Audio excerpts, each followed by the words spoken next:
ஒண்ட வந்த பிடாரி ஊர் பிடாரியை விரட்டிய கதையாய் வாடகைக்கு வந்த பாஜக மாவட்ட செயலாளர் அந்த வீட்டையே ஆட்டைய போட முயன்றது அம்பலமாகி உள்ளது.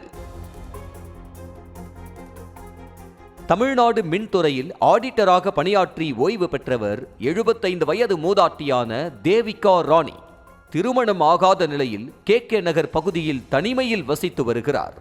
வீட்டின் ஒரு போர்ஷனில் மூதாட்டி வசித்து வர 10க்கும் மேற்பட்ட போர்ஷன்களை வாடகைக்கு விட்டுள்ளார். இது மட்டுமின்றி விருகம்பாக்கம் பகுதியிலும் மூதாட்டிக்கு சொத்துகள் இருப்பதாக தெரிகிறது. அப்படி மூதாட்டியின் வீட்டுக்கு வாடகைக்கு வந்தவர்தான் ராமலிங்கம். முதல் 4 மாதங்கள் வாடகையை சரிவர செலுத்திய ராமலிங்கம் பென்ஷன், வாடகை, சொத்து பத்து என மூதாட்டியின் பேக்ரவுண்டை அறிந்து கொண்டதோடு சொந்த பந்தம் என யாரும் இல்லாமல் மூதாட்டி தனித்து வாழ்வதையும் அறிந்து கொண்டார். இந்த நிலையில்தான் வாரிசு இல்லாத மூதாட்டியின் சொத்துக்களை ஆட்டைய போட நினைத்த ராமலிங்கம் போலி ஆவணங்களை தயாரிக்கும் அளவுக்கு பல போர்ஜரி வேலைகளில் ஈடுபட்டதாக குற்றச்சாட்டு எழுந்துள்ளது. சொத்துக்களை பராமரிப்பது, வாடகை வசூல் செய்து கொடுப்பது என மூதாட்டிக்கு உதவியாக இருக்கிறேன் என்ற பெயரில் கடந்த 18 மாதங்களாக தான் வசிக்கும் போர்ஷனுக்கு மட்டுமின்றி வசூலிக்கும் மற்ற போர்ஷன்களின் வாடகை தொகையையும் மூதாட்டியிடம் வழங்காமல் ராமலிங்கம் தன் பாக்கெட்டில் போட்டு வந்ததாக தெரிகிறது.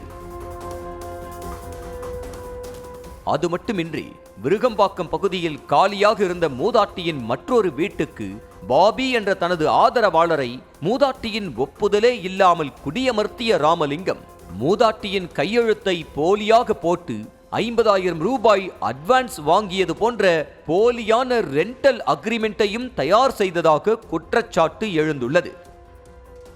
இதற்கெல்லாம் உச்சமாக மூதாட்டி இறந்துவிட்டதாக கூறி பத்திரப்பதிவுத்துறையில் அவரது சொத்துகளுக்கு டியூப்ளிகேட் டாக்குமெண்ட் வாங்கிய ராமலிங்கம் பின்னர் அதை வைத்து மூதாட்டியின் சொத்துக்களை தன் பெயருக்கு மாற்றும் வகையில் போலி ஆவணங்களை தயாரித்ததாகவும் குற்றச்சாட்டு முன்வைக்கப்படுகிறது.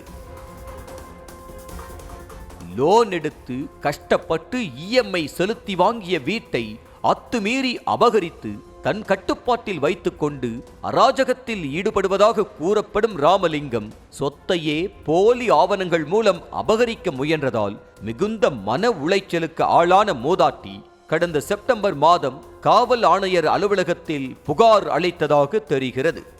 ஆனால் புகார் மீது போலீசார் எந்த நடவடிக்கையும் எடுக்கவில்லை என கூறப்படுகிறது. பாஜகவின் தென்சென்னை மாவட்ட செயலாளராக உள்ள ராமலிங்கத்துக்கு அக்கட்சியில் இருக்கும் செல்வாக்கே இத்தகைய செயலுக்கு முக்கிய காரணம் என்றும் கூறப்படுகிறது.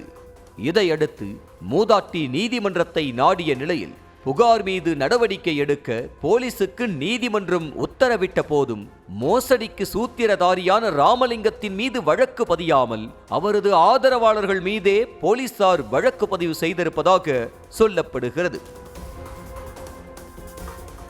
இந்த நிலையில்தான் தனக்கு எதிராக மூதாட்டி நீதிமன்றம் வரை சென்ற ஆத்திரத்தில் தனது ஆதரவாளர்களுடன் மதுபோதையில் வந்த ராமலிங்கம் மூதாட்டியை ஆபாசமாக திட்டி தகராறில் ஈடுபட்டிருக்கிறார். எனவே ஏதேனும் அசம்பாவிதம் நிகழ்வதற்கு முன்பு மூதாட்டியின் புகார் மீது தக்க நடவடிக்கை எடுக்க வேண்டும் என கோரிக்கை எழுந்துள்ளது. இதனிடையே பாஜகவின் தென்சென்னை மாவட்ட செயலாளர் பதவி வகிப்பதாக கூறும் ராமலிங்கம் அரசியலின் தனது வளர்ச்சி பிடிக்காமல் சொந்த கட்சிக்காரர்களே மூதாட்டியை தூண்டிவிட்டு தன் மீது அவதூறு பரப்புவதாக கூறுகிறார். எது எப்படியோ காவல்துறையினர் உடனடியாக விசாரணையில் இறங்கி உண்மையை கண்டறிய வேண்டும் என்பதே பலரது எதிர்பார்ப்பு.